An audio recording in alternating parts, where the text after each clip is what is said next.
Welcome back to The Lead. I'm Shahan Ramkisoon. Our coverage continues on the President's Economic Recovery Plan announced a short while ago in Parliament. Let's get more reaction. Lindsay Detlinger is there. Lindsay? Thank you, Shahan. With me, the ACDP's Thring. Mr. Thring, we'll just get straight to it. Your thoughts on what the President had to say this afternoon?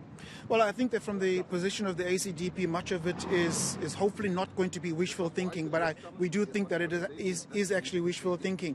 And the reason why we say that is because over the years, government has put forward many positive plans which we have supported. However, in terms of the implementation, we have not seen any implementation in terms of those plans. One of the plans, for example, that government has positive, that the ACDP supports, is a plan of beneficiation. Beneficiation essentially, instead of exporting our raw materials, we add value to our raw materials. But South Africa currently has a trade deficit, for example, one of our largest BRIC partners, which is China. We export all of our raw materials, and on the manufacturing side, we are importing value-added products from China. So, and there are other partners, obviously, trade partners, where we have these trade deficits. So from the side of the ACDP, we are saying, when we talk about beneficiation, when we talk about localization, let's actually implement the particular policies that we have. Unfortunately, we believe that because of crime and because of corruption within government departments, we have not seen there are protagonists,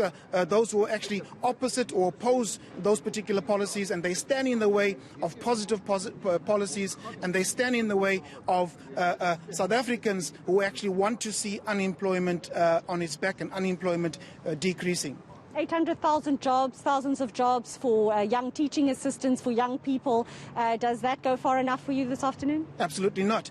800,000 jobs as compared to 2.2 million jobs that have been lost from March to date. 800,000 jobs as compared to the millions of South Africans that are currently unemployed. So we have in excess of 12 million South Africans currently unemployed. 800,000 jobs as compared to the expanded definition of unemployment. 42% of South Africans unemployed and growing. Within the tourism industry, within your restaurant, some 16,000 restaurants, 50% of those are going to be lost. 800,000 jobs are expected to be lost in the hospitality industry. So the 800,000 as compared to the millions of jobs that are currently lost pales in comparison. So certainly more has to be done. Government has initiated one of the hardest lockdowns in the world, and as a result, our economy has been decimated, and this is as a result. The blame for this must lie at the door of the ruling party.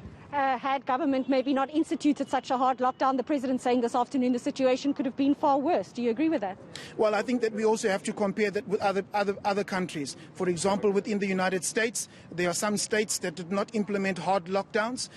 They looked at hygiene protocols, health protocols, and implemented those, but not hard lockdowns. Let's look at Sweden. Sweden did not implement a hard lockdown, and yet the death rate in Sweden compares to that with the United Kingdom, where they've actually had a hard lockdown. Let's take other countries like Madagascar and other countries, for example, in other parts of Africa that did not implement hard lockdowns and yet have lower death rates than we have in South Africa. But they have very different social circumstances to us. Understandably, different social circumstances, but South Africa is one of the most industrialized and wealthiest countries countries in Africa of the 54 nation states. So in terms of our health, the health systems that we actually have, South Africa has one of the strongest health systems. Many of our African counterparts come to Africa. Yet, despite that, we've had some of our African counterparts having lower death rates. So I do think, however, that we have to comply in terms of health and hygiene protocols. The coronavirus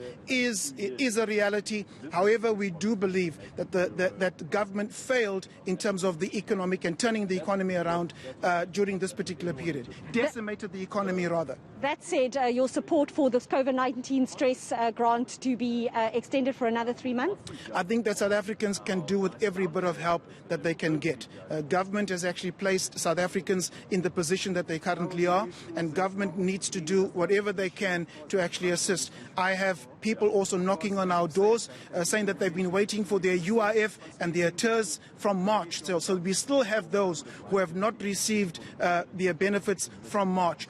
And so I think that the bottlenecks within the system we have to get rid of those so that people on the ground can see what government is saying being implemented. Thank you very much. That is Wayne Thring from the ACDP, critical of the hard lockdown, saying they didn't feel that it was necessary for such a severe lockdown and that government has to shoulder some of the blame for the situation the country currently finds itself in. Shahan?